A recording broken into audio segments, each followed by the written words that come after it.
Run.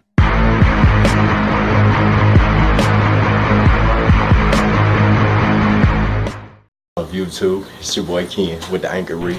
Man, it's actually been quite a bit going on with the Anchored Reef.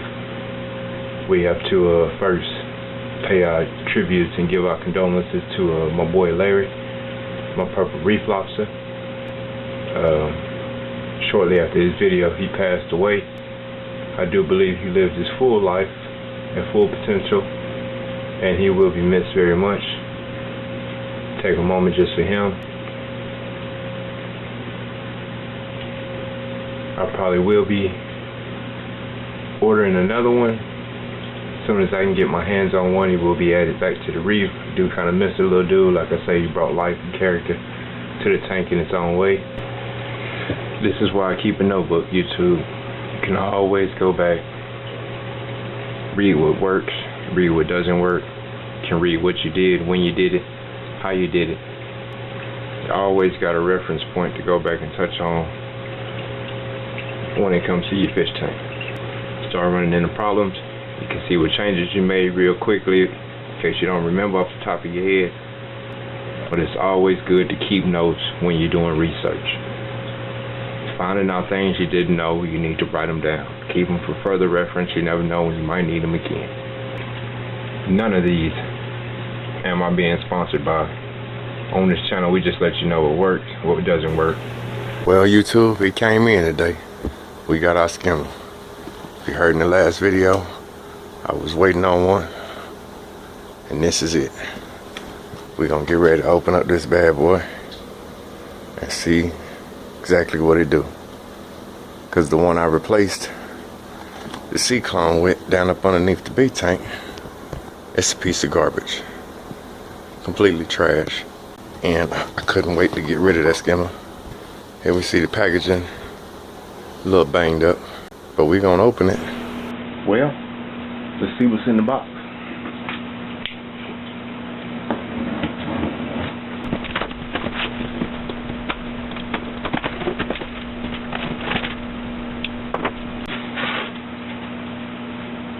Oh, well, as you see here, this is not good when you see busted up styrofoam in the box.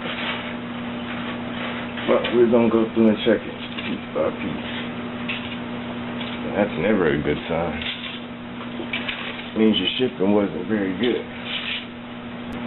Everybody knows how fun styrofoam is. And according to the instructions, every piece of this sucker comes apart. Yeah, there it is. And this skimmer's here. There's been some skimmer changes made. Even though I do have a new sump that I had built probably 2, 3, maybe even 4 months ago now. It's getting ready to go into this tank. My only thing with the skimmer is you must buy it retail, somewhere where you can actually look at it, open it up, touch it, see that it is not damaged. Packaging that is used to ship in, it's completely trash. So if it's getting hauled somewhere and maybe your mail people do like my mail people and really don't care about stuff, they just throw it around as long as it gets to where it's going. But as far as ordering it from somewhere and having it shipped to you, it's 50-50 shot. Finally got to talk to the people. They tell me that they're gonna send me another one. These people send me a box with no pump, and shipping is just as horrible as the first, maybe even worse, seeing as how they taped all the top of the box. Looked like somebody was already into it, but it is what it is. Definitely need a skimmer on this tank. We were without a skimmer, so this one's gonna run for now until it decides to go out or I get rid of it. I do have my Holy Grail skimmer in mind. I'm not gonna release what it is yet. We'll give you a hint. It has red in it. As you see, we still had a cyclone up underneath this tank. I've had this skimmer for quite some time now. Like I say, still regular parts, still the same motor. Just keep it clean. Well, not right now, but most of the time it's clean, and I haven't had a problem with it other than it's loud. But for a beginner skimmer, definitely the route to go. Unless, of course, like I say, you buy this one retail. I mean, I do absolutely love the fact that it's completely silent. I do not like the fact of how it's shipped, packaged, transported. Still have not brought myself to remove Claude from what's about to be the Predator tank. I mean, I know he's trying to be a little bully too, but he is nowhere near big enough nor ready. Let me rephrase that. I'm nowhere near ready to drop him in there in case I have to rip apart the tank to get him out. Things go bad, I'm in no condition to be trying to dig him out of that tank, so we're gonna hold off for just a little bit longer. I'm putting him into the reef. Our triggerfish will be getting ready to get pulled from the quarantine tank and dropped into the predator tank. I'll be adding him to that tank for right now. Give Claude somebody else to think he can bully.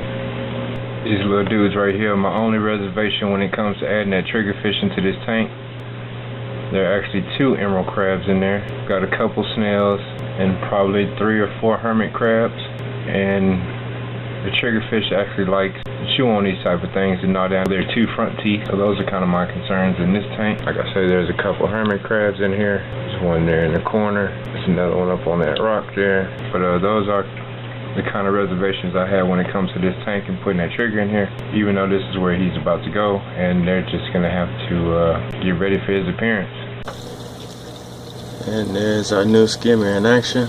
To be honest with you, YouTube, the only reason I bought this skimmer right here was because of the color. I like loud, bright colors, and this one just so happened to fit my taste. One thing I do love about it is it is absolutely silent. Like, you cannot even hear this sucker running at all. You wouldn't even know it was running unless you saw the bubbles coming up from it. Just put it in here, so of course it's still breaking in. I had to build me a little grate down there just to get it up about another inch. Other than that, I actually love the way it looks. Got to get down here and clean it up, do a little water change. The rest is downhill. We'll see how it go here in a few months.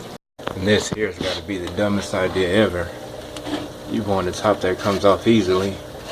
This one I've already unscrewed, because when it's wet and it's active and you're trying to get it off, it doesn't come off so easily.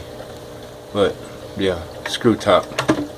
That one is also a push on, just like the Cyclone, which I absolutely love. They just pop in.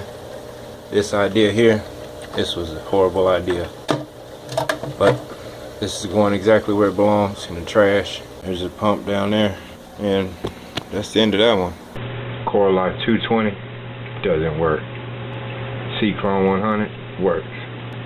K1 100 by Ice Cap, we gonna see if it works. Only time will tell. This is the beginning stages. Seems to be doing what it's supposed to be doing, but how long will it hold up?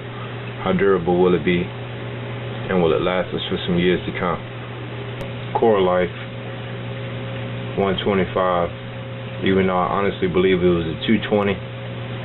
Looking it up by the part number on the motor, it says it's a 220, and I believe at the last minute in the store I switched to a 220, even though I wrote down 125. Either way it goes, that skimmer is a piece of crap.